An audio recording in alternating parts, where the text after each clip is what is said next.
हरियाणा के पूर्व मुख्यमंत्री ओम प्रकाश चौटाला का शुक्रवार को निधन हो गया।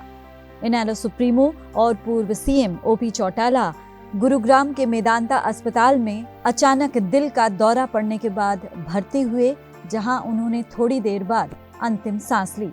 89 वर्ष की उम्र में ओपी चौटाला का निधन हुआ। दरअसल अचानक तबीयत खराब होने की वजह से चौटाला को शुक्रवार सुबह लगभग 11 बजे मेदांता के इमरजेंसी में भर्ती कराया गया था, जहां कुछ देर बाद उनका निधन हो गया। आपको बता दें कि वो काफी दिनों से बीमार चल रहे थे। ओम प्रकाश चौटाला के निधन पर मुख्यमंत्री नायब सिंह सैनी ने भी एक्स पर प्रतिक्रिया जाहिर की।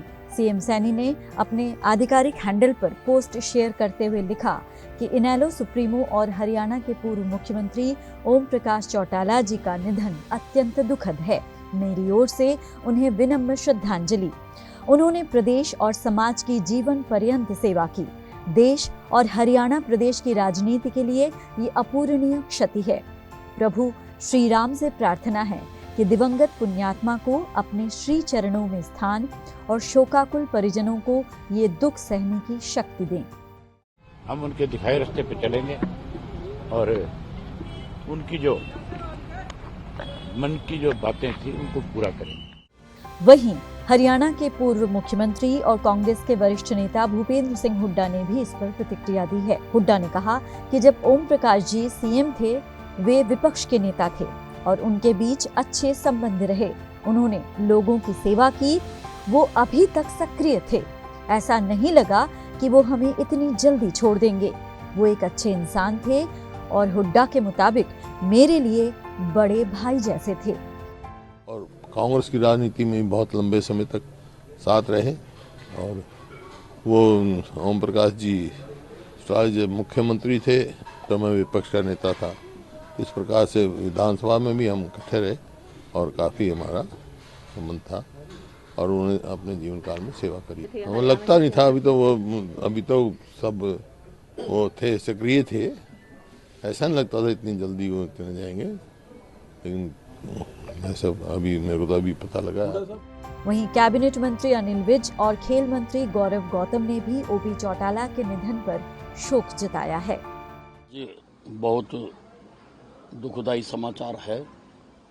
ओम प्रकाश चौटाला जी, जिन्होंने बहुत लंबी राजनीति की इस प्रदेश में, जिनका बहुत योगदान है इस प्रदेश में, जो कई बार मुख्यमंत्री भी रहे और कुशल प्रशासक थे, वो उनके साथ काम करने का मौका भी मिला और उनकी याददाश्त बहुत तेज थी। एक बार जिसका नाम जान लेते थे और उसको दोबारा उसके नाम से ही बुलाते थे। बहुत अच्छी याददाश्त थी। आइए देखते हैं देश के बड़े नेताओं ने ओपी चौटाला के निधन पर क्या प्रतिक्रियाएं दी हैं। उनका निधन लाखों करोड़ों उनके प्रशंसकों के लिए अपूरणीय क्षति है। आज हरियाणा का जो किसान है वो बेसहारा हो गया जब उनको चौटाला जी के नेतृत्व की और डायरेक्शन की सबसे ज़्यादा आवश्यकता थी। ये चुनौती परिवार में बंटवारे के बाद ज़्यादा हो गई। उनकी मृत्यु के, देह त्याग के इस अवसर पर मेरा चौटाला परिवार के सभी लोगों से आग्रह है, निवेदन है, प्रार्थना है कि अपने आपस के सभी मतभेद भुला करके चौधरी देवीलाल और चौधरी ओम प्रकाश चौटाला की विरासत को एकत्रित करने का प्रयास करें, ताकि हरियाणा की जनता को एक अच्छा किसान नेतृत्व मिल सके। आज बड़े दुखद के साथ आज हमारे बीच में पूर्व मुख्यमंत्री ओम प्रकाश चौटाला जी नहीं रहे। ऐसे नेता, किसान नेता, मजदूर, व्यापारी, इस प्रदेश के हितैषी मुख्यमंत्री रहे ओम प्रकाश चौटाला जी और अपनी बात को मनाने में सक्षम थे। चाहे एनडीए की सरकार रही उसमें शामिल रहे तो अपनी बात को मनवाने में रहे। तो मैं तो कहूँगा कि ओम प्रकाश चौटाला के जीवन से बहुत कुछ हमको मिला। कभी हारी बात नहीं करी और कभी कमजोरी की बात कभी उन्होंने लोगों के सामने नहीं रखे। ऐसे नेता प्रदेश, इसकी बहुत बड़ी हानि प्रदेश को हुई है, उसकी भरपाई नहीं हो सकती।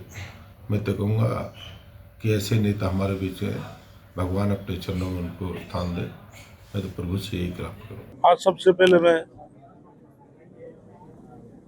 जो पूर्व मुख्यमंत्री चौधरी ओम प्रकाश चौटाला उनका निधन हो गया है, मैं उनके प्रति श्रद्धांजलि अर्पित करता हूँ और परमपिता परमात्मा से प्रार्थना करता हूँ कि उनको अपने चरणों में स्थान दे। और आज हमारे को एक बड़ा दुखद समाचार भी मिला। ओम प्रकाश चौटाला जी का 89 ईयर्स जो है उसकी उम्र में जो है उनका देहांत हुआ, उनका स्वर्गवास हुआ।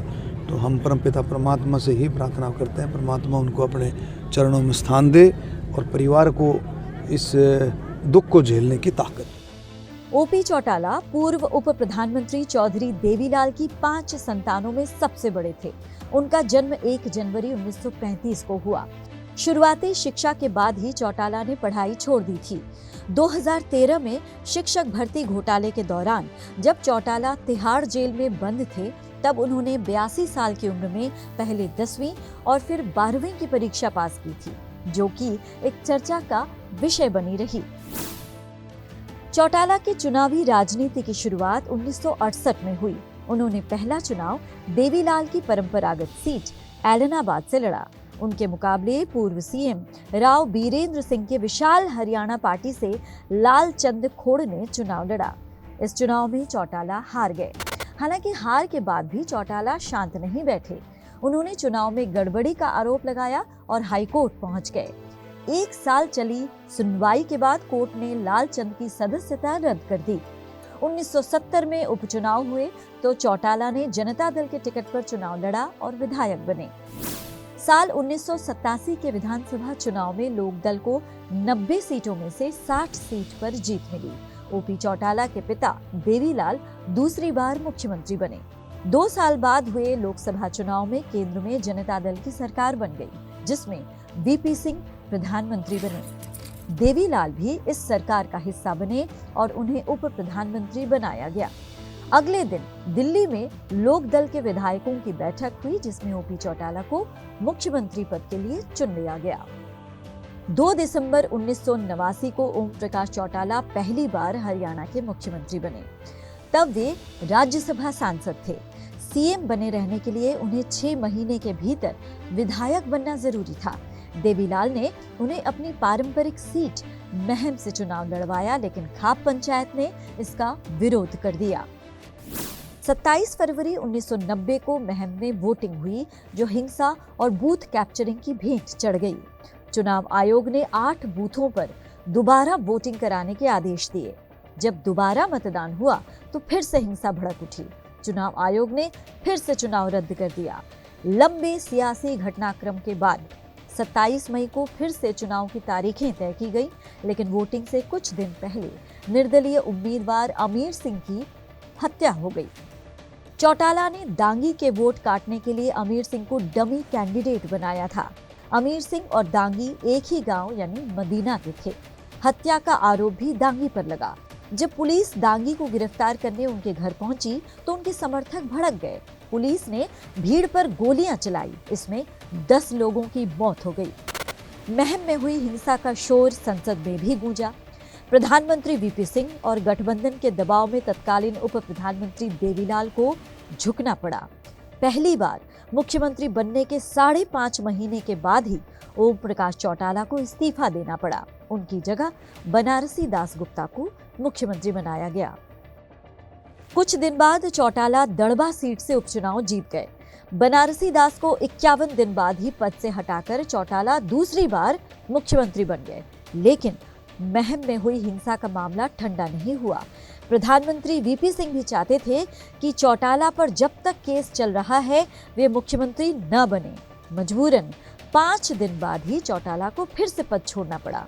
अब की बार उन्होंने मास्टर हुकुम सिंह फोगाट को मुख्यमंत्री बनाया। साल 1990 के बाद प्रधानमंत्री वीपी सिंह सरकार को बाहर से समर्थन दे रही भाजपा ने राम मंदिर बनाने के लिए रथ यात्रा निकालने का फैसला किया। वीपी सिंह ने आडवाणी से रथ यात्रा न निकालने के लिए कहा, लेकिन वे नहीं माने। इसके बाद आडवाणी को बिहार के समस्तीपुर से गिरफ्तार कर लिया गया। गिरफ्तारी से नाराज भाजपा ने वीपी सिंह सरकार से समर्थन वापस ले लिया। 7 नवंबर 1990 को वीपी सिंह की सरकार गिर गई। इसके बाद जनता दल से चंद्रशेखर प्रधानमंत्री बन गए और देवीलाल को उप प्रधानमंत्री बना दिया गया। इसके 4 महीने बाद यानी मार्च 1991 में देवीलाल ने हुकुम सिंह को हटाकर ओम प्रकाश चौटाला को तीसरी बार हरियाणा का मुख्यमंत्री बना दिया। इस फैसले से राज्य में पार्टी के कई विधायक नाराज हो गए। कुछ विधायकों ने पार्टी छोड़ दी। नतीजा ये हुआ कि 15 दिनों के भीतर ही सरकार गिर गई। राज्य में राष्ट्रपति शासन लग गया और 15 महीने के भीतर तीसरी बार ओपी चौटाला ने मुख्यमंत्री पद से इस्तीफा दिया। इसके बाद तो मानो उनका राजनीतिक करियर कभी थमा ही नहीं। लगातार संघर्षों के बीच वो हरियाणा के राजनीति के एक धुरंधर और एक स्तंभ बने रहे। पीटीसी न्यूज परिवार की ओर से ओपी चौटाला को भावभीनी श्रद्धांजलि। Bureau input, PTC news, Haryana.